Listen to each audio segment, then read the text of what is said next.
Welcome to Be Customer Led, where we'll explore how leading experts in customer and employee experience are navigating organizations through their own journey to be customer led and the actions and behaviors employees and businesses exhibit to get there. And now, your host, Bill Staikos.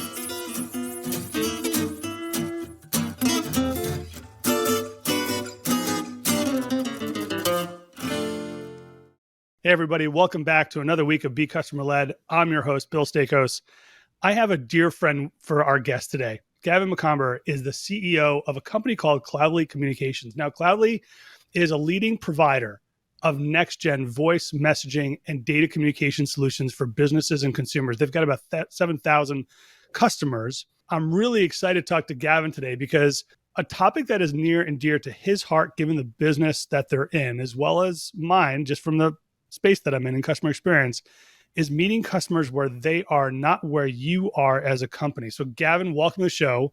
I'm so excited to have you here. Thanks so much for your time today. Bill, it's great to be here. Thank you so much for having me on Be Customer Led. And I want to give you a shout out. I remember a couple of years ago, you told me you were starting this podcast and you've really taken it to amazing heights. So congratulations. And I'm honored to be on it. Oh man, I'm so honored to have you here. And you were probably thinking then, like, this guy's nuts. Like, what are we doing? So, and for our listeners, our kids played hockey together up in New Jersey when my family and I were living in New Jersey. So, very excited to have you going. So, Gavin, we ask every guest the same question to kick off, right? So, and you've got a really interesting background, marketing, strategy, ventures. You've been a founder. Tell our listeners a little bit about your journey. I've let the rabbit out of the hat a little bit, I guess, but tell our listeners about your journey and what are the differentiating factors that you think have helped you along your career? Great question. And I'll give you a little bit of background and then maybe try to inject some life learnings, not to get preachy at all, just because I know when you and I probably talked about this too, like when you start your career, you're not always confident in terms of like, what am I going to do? And how does the world turn? And yeah. I went to school in the Northeast. I went to Babson for business school in the early 2000s. Sometimes people ask me how'd you get into telecom, by the way, right? And I did a traditional summer, MBA internship at a company called Genuity at the time. Genuity was the old GT Internetworking. It was like a spinoff from Verizon, when Verizon was formed back in the day. I'm dating myself a little bit here, but so you're dating to me doing that, by the way. It's don't upset the host, Gavin.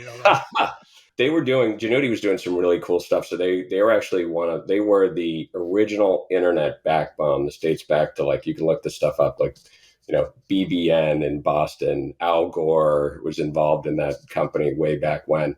Founder of the internet, right? They were doing some really cool stuff in the early 2000s, and I went to work for them.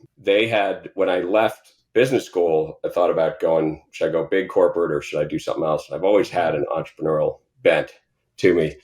And one of their customers was a startup that was doing international calling from cell phones at the time for consumers. And over voice over IP and I was like, wow, these guys are really doing some cool stuff. And, this seems like a lot more fun, right? Yeah. But obviously risky at the time. And back then it was not popular to be an entrepreneur, or do a lot of startup stuff.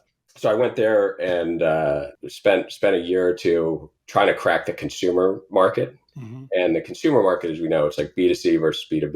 It's always challenging. So fast forward, we had some success, enough success where we basically pivoted the company to become more of a B2B player, changed the name from a consumer name like Cellular LD to Mobile Sphere.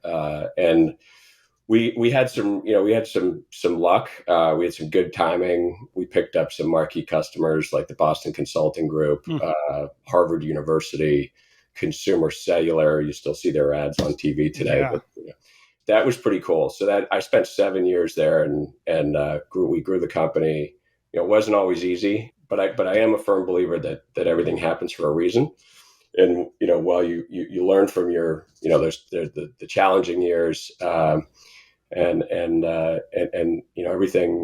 everything leads you somewhere in your life. So, for younger listeners that are like, trying to figure out like what to do next, or, what if I don't, know where I'm going, like trust your instincts. So I went from MobileSphere. We started talking to Vonage in like 2010, and long story short, we almost sold the company to them. Wow. And no, but they didn't buy it. And that was like a big disappointment. Technology wasn't congruent, whatever, right? Heard those stories. But I got to know the management team, and they said, hey, we're launching this new product, Vonage Mobile. Do you want to come help us? And it was like sort of time for a change. And my wife was from New Jersey. That's how I ended up in New Jersey, Bill. Yeah. So I came down and started working for Vonage. We came down, and Vonage was a great experience too. But it was big corporate. Like I went from a startup to 1,000 people at the Vonage headquarters in New Jersey. So definitely a transition. And that was the Vonage app on your mobile phone, right? I remember using that. We're still customers. We're still Vonage customers today. Are you? That's awesome. Yeah, exactly. So at the time, Vonage was very consumer focused, but that was it. It was like the Vonage. You had Vonage at home, and then you had Vonage on your phone, and that's what we did, and it was neat. So I was there I did product marketing, ended up in strategy the last sort of stint at Vonage, and worked with some external consultants and got the strategy bug, and the consulting bug, and so when I left Vonage in 2013 or so, I opened up my own management consulting shop. One man management consulting shop. That's not easy. No, it was, and consulting is, you always hear this. It's like feast or famine, right? But and I did that for about 5 years, and it was, and I also did a couple little startups in there. I was involved with a couple startups, which was neat. Ended up with a company consulting for a company called First Orion. First Orion was we'll pull this back into the CX arena for you. First Orion was had this really cool product that they were launching called Engage, and it's a branded calling solution on a mobile phone. So when your phone rings and you see that unknown number, right, or random number, and you're thinking, should I take this call or not? This was they had this solution where they could literally brand, and they have it today, and they're doing well with it. Brand the entire screen with the like Amex logo, so you knew it was American Express calling and trying to reach you, right? And not only would they tell you, not only did you know it was American Express calling, but they would we could personalize it. We could say, Bill, this is Amex calling, about some charge that was on your card, right? So that was a really cool technology, and is today, and that's where the world's heading. So if you haven't received a branded phone call, you probably will one of these days. I've never gotten one. We've talked about this. I remember when you were doing the work. I think that especially given sort of the proliferation of mobile, like obviously it's been around for a long time, but even the last couple of years, the technology and the importance of even text as part of that, right? Like even branded text could be a thing where it's just like, I'm getting random numbers. I'm like, who is this, right? Yeah, sometimes you'll see AT&T or whoever it is there, but I love that, and absolutely would increase my propensity to pick up the phone if I knew that it was a brand versus some unknown number. Yeah, and it's coming. I think it's a technology that's going to get rolled out by the carriers, Verizon, T-Mobile, AT&T. It's coming, and there are a couple players in the space. First Orion certainly wasn't the only one, but I did that for a couple of years. It was a fun stint. Ended up running marketing for them. Left in 2020 and started looking at the unified communications market. So sort of back to Vonage, back to voice messaging. Yep. It's sort of my core. I was talking to some PE firms about doing a roll up strategy. Could we go out and buy a couple platforms in the US, and this is where everything happens for a reason, and somehow I got connected with this PE firm up in Canada, in Toronto, CPS Capital, and they were in the process of acquiring a unified communications and IP fax company in Canada. And they said, hey, we're looking for somebody to come in and do some due diligence and help us think about strategy, and should we go into the US and all this. And I said, I'll put my hand up, and so I did. I consulted for them, and then we came up with a strategy and everything, and we got along pretty well. And then the next question was, hey, we're looking for a CEO in Montreal. Do you know anybody? And I'm Yeah. not in Montreal, but this is what was crazy, right? It was COVID, right? So everybody's perceptions are starting to change, and they're like, Yeah. and I said to them, I'm like, guys, I think this company could work really well in a distributed manner, distributed fashion, et cetera. So, and we're going to expand in the US. So fast forward, I for the first year, I ran the company like on Zoom like this, right? And you've probably heard those How stories. hard is that, man? Oh my gosh. That's tough. As a new CEO as well, like that had to be a challenge and a half. It was. I finally got up to Canada and met everybody in person. Like it was like 10 months later, but it was. Oh my gosh. But I'm a big proponent. I think of remote work. I think in a lot of cases it can work. You and I have talked about this. Yeah. And of course we're in the unified communications business, and so we're providing companies and people with mobile communications technology that allows them to work from anywhere. So you have to sort of foster that, right? Absolutely. Yeah, You got to live that every day. Tell us a that's little right. bit about Cloudli for our customers, for our listeners in the US or even Canada. Or, I mean, we've got listeners gratefully around the globe. Like, tell us a little bit about Cloudli and some of the products. 'Cause some of the things that you guys have even, somewhat recently have come out with are pretty cool. I mean, just really interesting and Yeah, awesome thanks. technology that you guys are putting out there in the marketplace. Thanks. Yeah, so Cloudli, our core product is a unified communications platform, which is basically voice messaging, soft phone, mobile apps, also congruent with the sort of old school desk phone. The industry calls it like hosted PBX. So it's basically a cloud-based business phone communication system. Mm-hmm. So we have we have a few thousand customers up in Canada, mostly SMBs. We also have the company also has a large IP fax business, and that's a whole nother story because people hear the word fax and they're like, "That people are still faxing today." But Probably more than IP, you think over IP, right? I'm sure. yeah, IP fax is actually huge. It's, I mean, the entire, like the just a quick example, the entire medical community, hospitals, insurance companies. So I think there's a stat out there, 75% of patient records that flow around the country every day Mm-hmm. are sent over IP fax. Mind boggling, right? So we've been in that business for a long time, and that's still a high growth area of the company. But back to unified communications, that's really where we see the growth opportunity, and particularly in North America, during COVID, unified UCaaS, as they call it, really became rapidly adopted. Right, as you can imagine. I mean, March 2020, everybody went home, right, all at once, and that's why Microsoft Teams took off, right, because companies figured out they had Teams on their Office 365 package, right? But also for all the UCaaS companies out there, including Vonage and RingCentral and Dialpad and many of the others, it really became like just a hyper growth opportunity, right? Because everybody needed to work remotely, and that's what unified communications does. What we realized, though, at Cloudli was when we started thinking about our North American strategy, we realized that the SMB market, particularly the micro SMB market, and when I say micro SMBs, I'm talking about businesses of like 2 to 10 employees, right? And there are 10 million of those in the US, just to give you perspective. And we're talking about everybody from personal services, professional services, mom and pop retailers, real estate, property management. I mean, you just go through the list, right? Financial services, even that, right? You've got a small RIA team that's managing money somewhere, and you got it. Yeah, you got it. Consultants, right? Yep. Freelancers. I mean, the freelancing industry is just blowing up, right? Which is exciting to see. I love to see that. So we came up with a product called Talk and Text, and we launched it just a couple months ago. Yeah. It's really targeted for micro SMBs.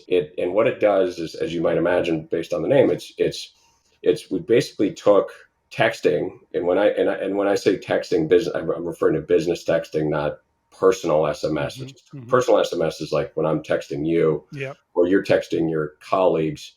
Business texting is customer to company or company to customer. I'm trying to bring this back into your wheelhouse too. Yeah. So and their companies have been doing this for a long time, right? This is not new. I know you had the CMO from Live Person on, last month. Great podcast, by the way. Live Person's been doing this for big companies for a long time, big brands like airlines, right? And being able to text a big business like an airline is hugely convenient. I got stuck in Florida last week. My family and I went down for President's Day weekend, and flight got canceled. And I'm talking to 3 airlines. And think about it, if you had to call 3 airlines and wait on hold, never get it done. I was texting with 3 different airlines. Very cool. Yeah, and I got a flight. It was wild. This is a great example of big brands and large enterprise have access to that kind of technology from companies like Live Person. Mom and pop retailers, not so much, right? Yeah. And especially now, right? I mean, I feel like we still get everything delivered. Because we've been able to support a lot of different small businesses in our area because of it. And they've taken advantage of, they've got stuff, certainly on the web and you can do your ordering, but I have texted a couple of them. That's more personal though. But think about being able to text my order or saying, hey, could you add this to this order, coming on Wednesday? And the convenience of that is off the charts. I mean, totally. Completely changes the experience that you've got and the interaction you have with that company. Yeah, absolutely. And we as consumers have lived through this. Think about your kids are hungry for dinner. You didn't make it to the grocery store. Let's order pizza, right? So I can either go on, Uber Eats or Grubhub, whatever, right? Yeah. That's pretty easy. But what about the local pizza place that everybody likes who doesn't have that technology? They're not on Uber Eats, right? They're not on Grubhub. We've got one, in our neighborhood, you've probably been there, that we like. My kids always ask for it, but the only way to order a pizza from them is on the phone, right? So you got to and you know how it is. Everybody's busy and you're like, oh, I got to call them and I got to, do I want half cheese and half pepperoni? So just think if you could fire off a text and just say, hey, Dominic, can you, cook me up that, cheese and pepperoni special that, we like, right? And then you have a personal relationship with these guys too, and they remember you. And this is what's cool. So what Talk and Text does for these types of businesses is we have an app that you can put on your smartphone, right? So, obviously your iPhone, your Android. Yep. But even cooler, we have an iPad app, and a lot of businesses use iPads now. Yep. And then, of course, we have a Mac app, a Mac OS, and we have a PC app. Yep. If I'm in the pizza shop and I've got an iPad there, I can see those. I can receive a message from a customer, and I can literally get an order. But not only that, they know it's me, right? Because they've saved me in their address book in contacts. And it's like a lot of small businesses today run their businesses off their personal mobile devices, and they do it for that reason. But it gets super challenging when you have multiple employees, right? Think about I'll give you an example, like a real estate firm who has a team, and that's pretty popular today. You get a team of real estate agents, 2-3 people, and customer texts realtor A, right? And says, hey, I'm interested in this. Can you take me to see this house? And, realtor A now has to call realtor B, and say, hey, so-and-so wants to see this house. And then and they just get crazy, right? So now what we have is we have this shared phone number capability. So there's one number. We give you a number. When the text comes in, anybody on the team receives it and can respond to it. And if I respond to it, in real time, you can actually see me typing, right? So you're not going to respond to the customer while I'm responding, right? Yeah. And then we have all kinds of cool things like, we can add auto replies, right? So if it's after hours or whatever, or, on the weekend and so this is where this technology that's been available for big brands and large enterprise, we like to say we're democratizing that for small business. I love that. And you've actually done your company's done some research on this, which I thought was fascinating. And because it's not a small number of people that you guys have uncovered that would actually want, I think I use text all the time. It's my preferred method of communication, frankly, even with my own team. I'm texting. I don't love Slack. It's convenient, but I'm typically texting too, or maybe even using both. And folks are jumping in and out of different channels. Tell us a little bit about that research, because I think some of those results were really interesting to me.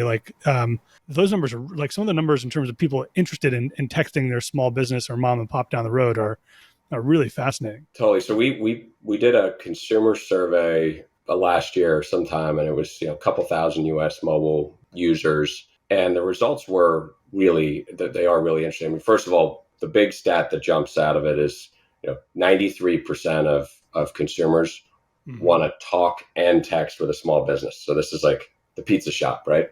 I want to call them to order the pizza, but I would love to text them if it was available. Yeah. And then the other one that we asked consumers about their experience with small businesses. And this goes back to, it's so easy to order stuff on Amazon. You just, we all did that during COVID, right? Except when my recycling gets so big, right? With all the boxes. If there's not a sign of privilege, it's Amazon showing up at your house every single day with like multiple boxes, right? Oh my God. So but the challenge, like a lot of, we all want to support local business, right? Yeah, absolutely. And small business. And so, and a lot of these small businesses, they've got this stuff. And so it's really about just making that purchase experience with small businesses convenient for consumers. And I'll give you another example, right? So if you use a wine app, right? Let's say you want to get you found your new favorite wine and you're going to order it from wine.com or somebody, right? You can do that on the internet. I mean, Amazon's been in and out of the wine business, by the way, like 3 times. You can order that stuff and it'll ship. You can order a case of wine and it'll show up at your doorstep. Yeah. But what about your local wine shop downtown who you want to support? They're independent, maybe they've got 1 or 2 locations. And so again, if I can text them and say, hey, did that, wine that Italian Chianti that I like come in, right? And a lot of times you want to call them, but you don't have the time, right?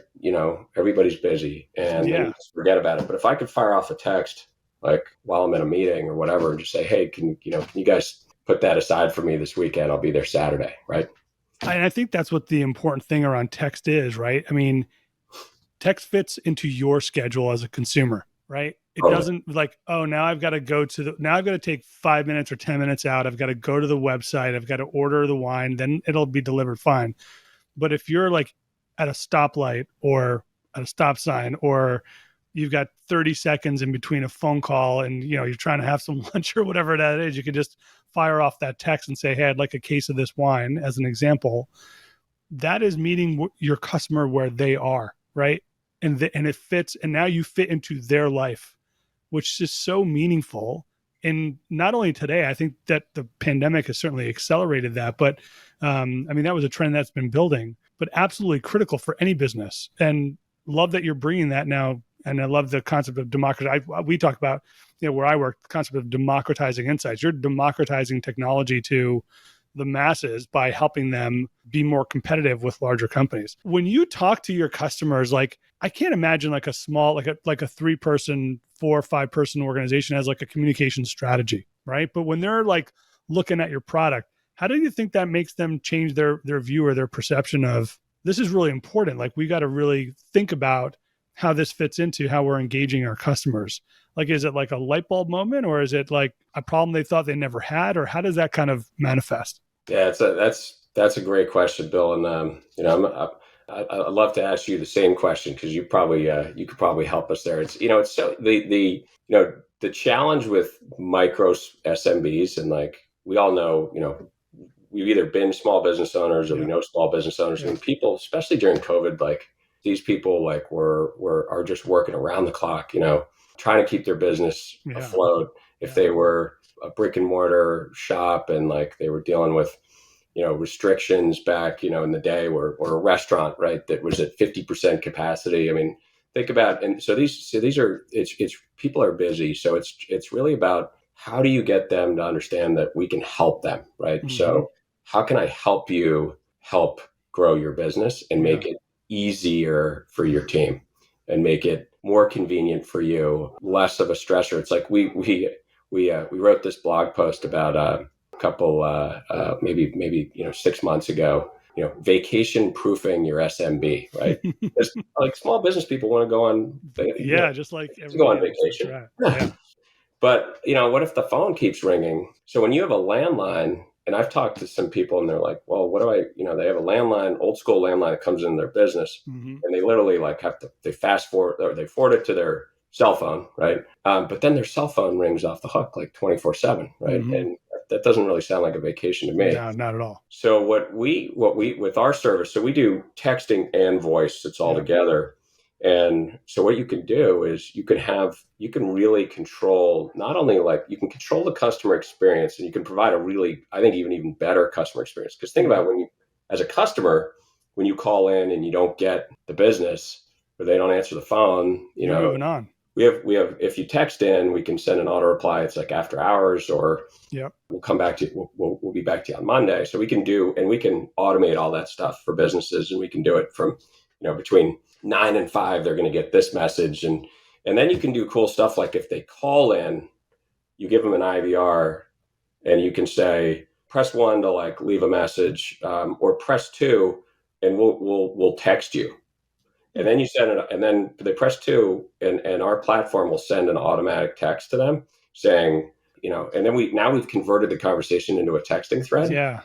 And somebody on the team can jump in and say, oh, hey, Bill, what do you need? Right. Yeah. Gavin's on vacation. I'm going to take this one, totally, etc. Yeah, exactly. And that also with the whole shared, the personal mobile, a lot of SMBs try to run their businesses on personal mobile devices. Yeah. That is super challenging because they got one mobile number. Think about the realtor that posts their mobile number, right, on every house they're trying to sell. And, that's, again, if you can have that number comes into a shared app and 3 or 4 people can respond to it, makes it easier. Very cool.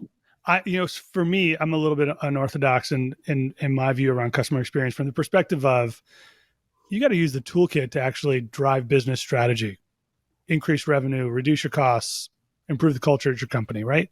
So for me, when I think about meeting your customers where they are, you got to do it in a customer-friendly way, of course, deliver the types of, or open up sort of a way to engage your business that your customers are looking for. So one, you got to understand that. But at the end of the day, it's about increasing sort of the opening of the door, right? For them to come into that funnel at the end of the day.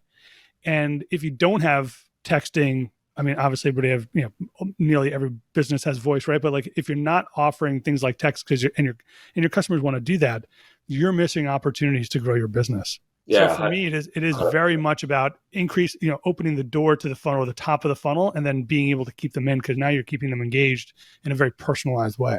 Oh, that's a really good point. And, you asked me a question a few minutes ago, and I'm going to circle back to it. When you talk to small businesses, right, what do they, does the light bulb go off? So one of the things that we can do is we can text enable your existing landline phone number, right? So this is your voice number. No kidding. And that's pretty cool. It's cool. And look, we're not the first to do it. Others have, but what it allows you to do is now you've got this published landline number out there that's everywhere. It's in, it's on the internet, it's on your website, it's in, now you can say, call me or text on that number, and that text comes in and it goes on the app on the existing landline number. So that's super powerful stuff. And when you tell a business that, the business owner that, usually they're like, you can do that? Yeah. And then I tell them, that's interesting. This is another crazy statistic. And then we tell them, you've got customers out there that are probably trying to text that number and they're just disappearing in the cyberspace. Right? That's pretty cool. That is really cool stuff. Yeah. Let me ask you a question. When you think about business texting, I mean, you guys are probably measuring this, but like, what are you hearing in terms of the impact of that on the SMB space? You guys capturing that in any way? We launched the product a couple months ago, so we're pretty early, but we've had, a lot of conversations with small business owners who, we've got a free trial, so you can sign up and you can use the service for a month on us, which is pretty cool. So we get a lot of feedback, which is great because you want customer feedback, and that's how you improve. But it's great to hear, stories from business owners who, we've made their life more convenient, right? The business owner themselves, the realtor, real estate group with shared texting, we've got property management companies, we've got small, 1-2 person law firms, right? And believe it or not, they have clients that actually want to text them and don't want to get on the phone. I think we've made their lives easier. We made their lives more efficient. It's, go back to the vacation proofing your business, like, and then from a consumer standpoint, I think we're giving consumers that option to text a local business, right? And so that's for them. It's pulling it back to like ordering pizza for your kids. That's something that I think is super valuable, right? For all of us out there as consumers. I just went through the order pizza for your kids last night. I would have loved to be able to text because my wife, we were running around the house trying to take care of three and get them like post school, like just kind of calm down and not run around and just like, what are we gonna do for dinner? And kind of looked at each other and said, okay, let's order some pizza. I'd love to just be able to fire off a text version, having a call. Here's my address, blah, blah, blah, and kind of going through all that stuff.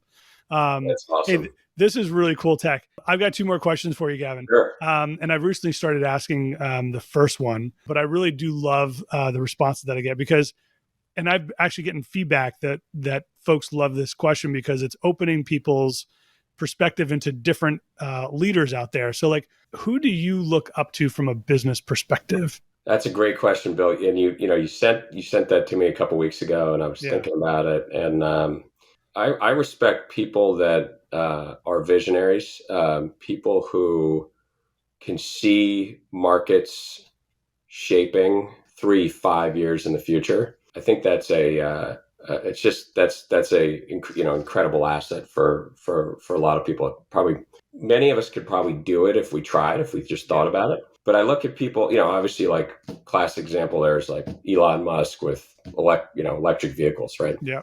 I'm an EV guy now. I'm not a Tesla driver, but even a year ago, like the EV market was in its very immature, right? Very emerging, untried, and another year goes by, another 2 years, everybody's going to be driving EVs. So having that pickups, pickups now as EVs is just mind-boggling to me, right? It is, yeah.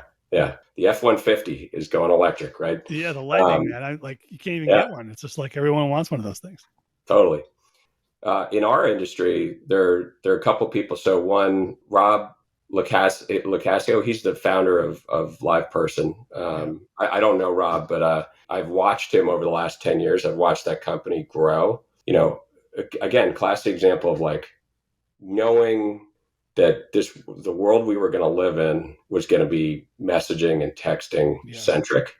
And again, they empower big brands to communicate with their customers via text or vice versa, right? Customers to come to. So having that insight, and now they're doing really cool stuff with like conversational AI. Yeah. That's new, it's really cool stuff. Amazing. This is in your sweet spot, and love to hear more about where you think that the whole conversational AI space is going, because that's for people who haven't heard that term, because I think it's still sort of a niche term. Yeah. It's what are your thoughts on that? Is that I actually see that creeping down more into the commercial or mid-market space, right? It's certainly in the higher end for sure. But what I see more and more, and we talked a little bit about this when we had the CMO on, and they're doing some really cool stuff. And there are other platforms out there that are doing this, but it's much more interactive and more engaging. Video, like right onto your phone as an example, like being able to draw that up. And I think it's going to, like the next, let's say in about 3 years, it's going to completely change the way that we even use this thing. I mean, it's really going to be much different. I don't know if how different people realize it's going to be. I mean, LivePerson's a massive organization, right? Like they're sort of at the forefront of a lot of this stuff, but the interactiveness is going to get much more sophisticated, and the personalization as well, and companies' ability to deliver personalized messages at the right moment in context is really going to start to get much, much bigger, so I'm really excited for that. Yeah. And by the way, to do that in a almost fully automated fashion. That's right. Yeah, that's right. That's what's, I think, pretty wild about it. The other one, I'll give you one other, if we have time. There's a guy named Chris Hurd. He, I don't know if you've come across him on LinkedIn or anywhere, but he's the founder and CEO of FirstBase. Yeah. FirstBase is this company that's providing, they provide a platform for remote work. So when you hire somebody and you onboard them, what do they need in their home office, right? And these guys have figured out how to make this experience just, incredible, right? The Yeah. onboarding experience. So when you started a new company and you're working remote, and this platform allows that company to basically make sure you have everything you need, right? And it all gets shipped and it's all personalized. And Yep. so the reason, and again, I'll tie it back to like people who can see market shaping. Chris figured out before COVID somehow that this whole world was going to go remote, right? Yeah. And overnight. Yeah. I have a lot of respect for people like that. He's, also look, working remote is not easy. I think he's also doing a lot of good, injecting a lot of good for people out there that especially like if you're younger in your career. I mean, imagine your first job out of college and you got to work remote, right? It's like, that's got to be super challenging. It is. I mean, I remember when I was at Freddie Mac, we were doing like, surveying younger employees, and they were like, I've got a remote cohort. They were connecting outside of the office. Like no one was going to the office at the time. And they were forming groups and coming together like at parks socially distant just to meet other younger employees. Right. And, old guys like me, I'm like, I'm never going to the office. Like, I don't want to do that. Right. So, but like, but it was really fascinating in the importance of creating that human connection early on, not just getting it right from like an onboarding perspective, but even, being able to think about, not just remote work, but also making those human to human connections in a way is super important. I'm with you in terms of the misfits and the folks that are able to kind of like see, peek around the corner when others are just still kind of toiling at their desk, like doing the work that everybody else is doing. When you think about where you go for inspiration, where do you go to fill your tires? Great question. I definitely spend time on LinkedIn like we all do. I mean, I like to follow what's going on in the industry and see what my old colleagues from various places are doing. And that's all. And obviously like just being aware of like trends and what's happening around. The other one, but I'll give you another one. I'm a huge fan of Morning Brew, not to plug them too much, but I love what those guys have done.